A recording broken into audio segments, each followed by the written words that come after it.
The infamous Mitsubishi 3000 GT.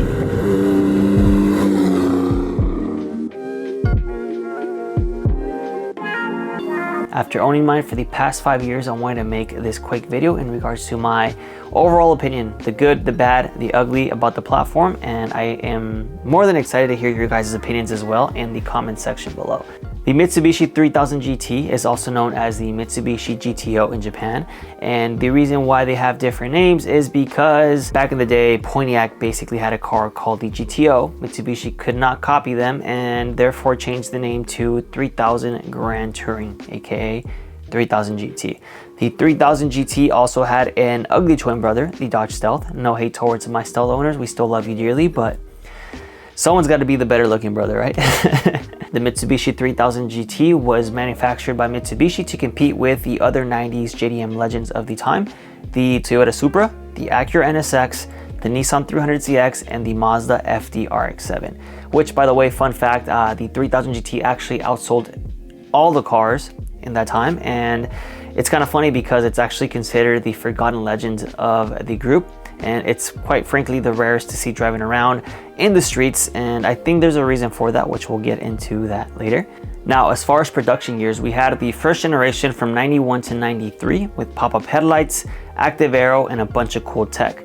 Right after that, we jump into the second generation, which was from 94 to 98, but there was two separate versions. We had the 94 to 96 and the 97 to 98. So the 94 looked a little bit less aggressive than the later generation, so 94 to 96. Got a new bumper, we got new side skirts, and we got a new rear bumper. From 97 to 98, we got another new bumper. We kept the same side skirt, same rear bumper, but we started getting the infamous hoop wing, which I'm personally a big fan of because I come from the Mitsubishi Eclipse GSX or GST, and they're pretty similar in regards to how their spoiler looks. And finally, we have the 3G, the third generation 1999 3000 GT, which was the last 3000 GT we got in the United States. Japan still got it all the way up to 2001, and that's still considered part of the 3G generation. But that came with a super aggressive catfish bumper, super nice taillights, turn signals, 99 cell panels, a black rear garnish or centerpiece, and basically the world famous combat wing that comes in that car, which is super aggressive. Now, although we only got the 3000 GT all the way up to 99, Japan still got it up until 2001, which actually makes it the longest production vehicle of the whole group of the 90s JDM legends. So it's kind of cool because it still holds a really rare production numbers as far as the 98 and 99 years. The 98 VR4s were only available with 231 units sold. Mine's a 98 as well. Mine is number 55 of 231, quick Easter egg. And as far as the 99 year, we only got 287 VR4 cars sold in the US. That's pretty rare for a car overall, and I think those are the cars that are gonna keep appreciating in value over time versus any of the other previous years. Back in the day, you were able to get a Mitsubishi 3000 GT VR4 for around $45,000 off the dealership lot. And the Spider VR4 models were actually worth around $60,000, which is insane because this is back in the 90s. I can only imagine how much it would be worth in today's dollar, right? So the whole reason they outsold their competitors, like I said, is because they also offered two different trim levels, the base and the SL.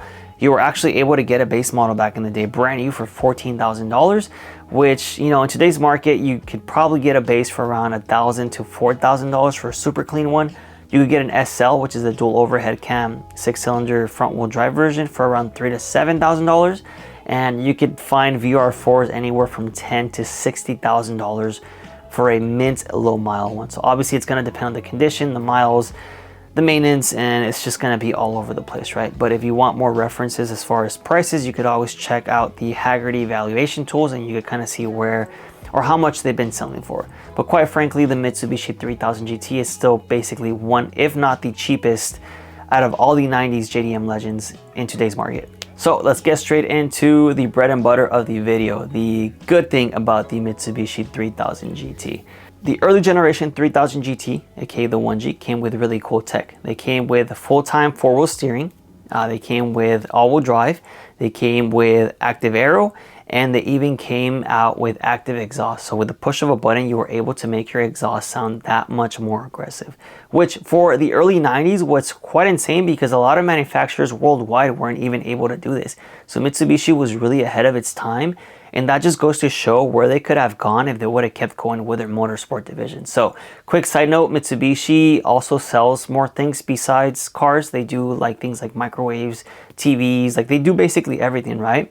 And their motorsport or vehicle division was never really they never held any sort of importance, in my opinion, and they kind of let it go. So what you see now in regards to Mitsubishi is just, they're just kind of forgotten because they just don't really focus on cars or motorsport at all. It's kind of like how they did back in the 90s with the Evo and the Rally, and you know, they just made really cool stuff back then. And I could only imagine how much more advanced or how much more ahead they would have been of their competition today if they remained competitive and they remained in the same field. That's just a quick side tangent, and this is why Mitsubishi is probably my favorite manufacturer, is just because during that time frame, like, I think they were king. They were just dominating everything, and they just knew what they were doing.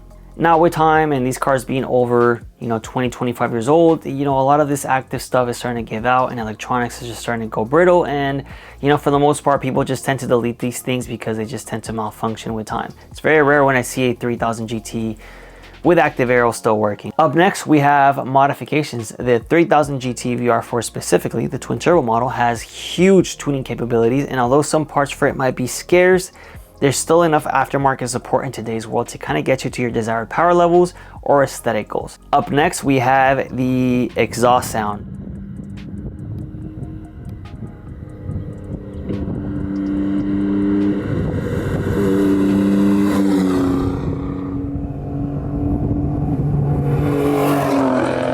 Now, quite frankly, I love how the Turbo 6G72 sounds. I'm actually a bigger fan of how it sounds versus the Turbo 4G63 off the Evo and Mitsubishi Eclipses. I do prefer the Mitsubishi Evo and Mitsubishi Eclipse as a car, but out of the whole fleet, I just love driving the 3000 GT around the city because it sounds like a literal jet. Mine has a full 3-inch exhaust and 3-inch cutout, stock turbo, stock intake, and a Greddy blowout valve.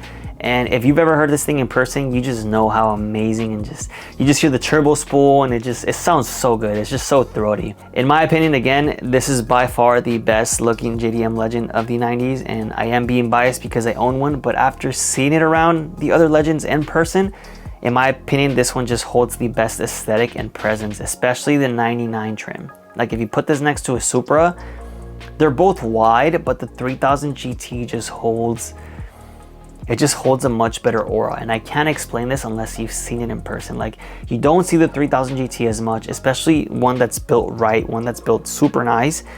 You put it next to a Supra, like, it's just, I'm probably gonna get some hate for this, but it is what it is. I'm more of a 3000 GT guy. So another good is going to be the cost. So this is by far the cheapest Legend to acquire at the moment in 2025 when I'm making this video, which honestly gives true enthusiasts the opportunity to actually get their hands on one before they become more popular and overpriced, just like the GTR or the Supra. And you know, it's just kind of crazy because that's a whole other topic, but you can still find a 3000 GT VR4 for $10,000 to $20,000 in decent condition, and this actually allows you to save more money for maintenance and modifications versus having to buy a Supra or R34 for more than 6 figures and then still have to do the same thing in regards to maintenance and modifications just to make them just as fast. So as far as bang for your buck, the 3000 GT holds first place, because if you're going to go buy a Supra for $60K and then have to, you know, spend another $40,000 just to make it, you know, somewhat decent, I just don't think it's worth it. There's just much better cars out there that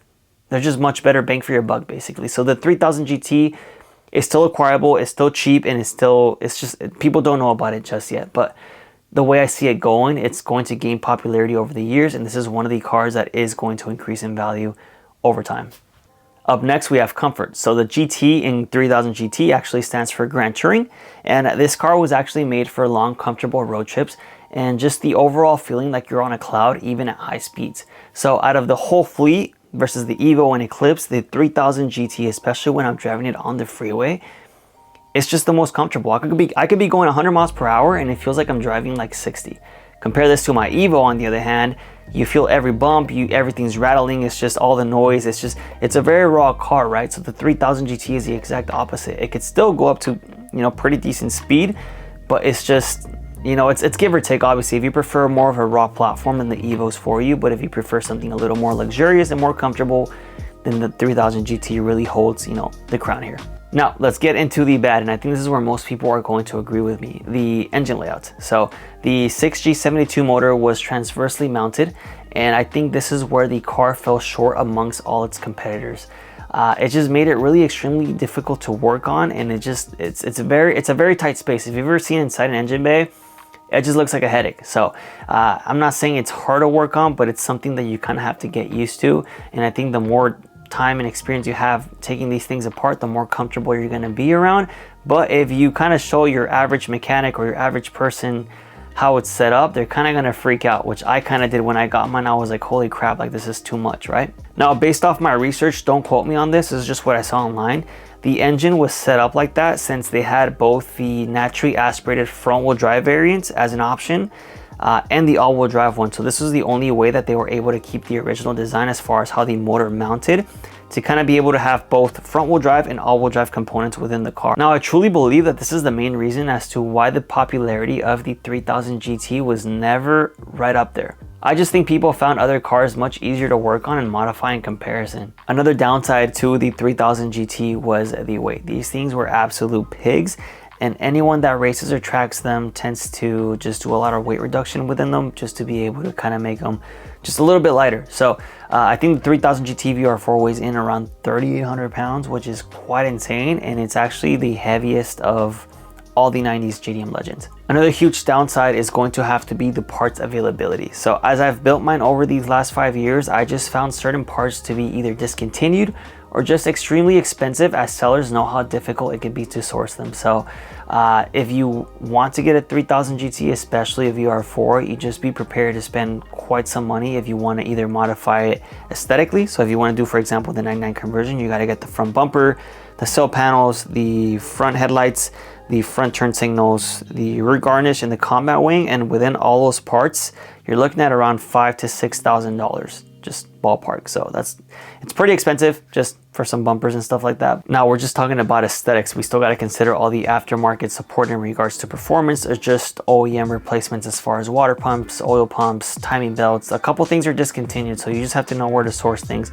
And one thing I got to tell you guys is, if you do have a 3000 GT or you do want to get one, make sure you join all the Facebook groups and just kind of keep in touch with the community to kind of keep these cars going. Because if you kind of just tackle this car on your own, you're just going to have a hard time finding a shop that's willing to work on it, or just having a hard time finding parts for it online. You kind of know you have to know where to look, and you have to know who to ask. Now let's get into the ugly. Quite frankly, there's only one of them, and it's going to have to be the reliability. Now, not everyone's going to agree with me, but quite frankly, Mitsubishi by default already has a bad reputation for having unreliable cars. Now, this tends to fall back down on previous owners, or just the lack of maintenance that these cars have had over time, especially with, for example, like the DSMs, the Mitsubishi Eclipse, and the Evos. The owners tend to abuse them, and they don't tend to keep up with the maintenance. And when they break, they blame the car or the manufacturer. The same thing can be said for the 3000 GT. Now, since the 3000 GT was so complex and hard to work on, I just think a lot of people skipped over the maintenance, like the timing belt, the water pump, the oil pump, all the parts that basically require either the removal of the engine or someone that just knows how to work on these. For the most part, it's just really hard to find really clean examples that just don't need insane amount of work. And if you do get one, I just recommend for you to focus on the maintenance first, because if you snap a timing belt or you hurt something as far as the motor goes, it could get really expensive or really fast. So I'd recommend the timing belt, the water pump, the oil pump, and just random sensors that just like to give out, as these cars are old and certain things are just starting to become brittle, especially with the wiring. I'm starting to have issues with my car as far as just wiring within the engine bay coming apart. Maybe it's just my car specifically, but my car gave me a lot of issues because I got mine in 2020, and it was sitting since 2012, so it was basically not running for 8 years, and I just ran into constant fuel system issues. We pretty much replaced everything: injectors, fuel lines. We ended up changing out the gas tank because my original one was actually rusted and corroded, and I was just never able to drive it to its full capabilities, and that's just because it just always kept breaking and breaking. And although this is the ugly, you just got to realize that these cars are pretty much 20 to 30 years old now, and you know, things that are that age are just not going to respond the same way they did as they left the dealership lot. Fortunately, we're not back in 95 where you could buy one right off the lot. It's just pros and cons, right? My overall thoughts, this platform is not for the weak. If you're gonna get one, don't get one if it's gonna be your daily driver, unless it's mint or untouched with all the maintenance records, and only get one if you're either mechanically inclined or have enough money to pay a shop to kind of get yours up to spec. So it's a great project car. No one really buys these, so they're kind of cool to see around, but it's not a good first car whatsoever. Like if you want it to be your first project car to learn on, just hope you have a really good set of friends that kind of know what they're doing to kind of help you through that, because I just find it that most people that do get one as a first project car with no prior knowledge just either tend to give up on it or just tend to let it sit for years on years because they don't know what they're doing. So on the bright side, I think it's the best looking 90s GDM Legend, and quite frankly the rarest. It sounds amazing, and it's still priced fairly cheaply. So feel free to let me know if you agree with me or not in the comment section below. I'm kind of excited to see your responses. And also, quick shameless plug, if you're interested in learning how to make content, what I record with, how to make YouTube videos, how to grow a personal brand, how to monetize online, feel free to check out that first link in the description.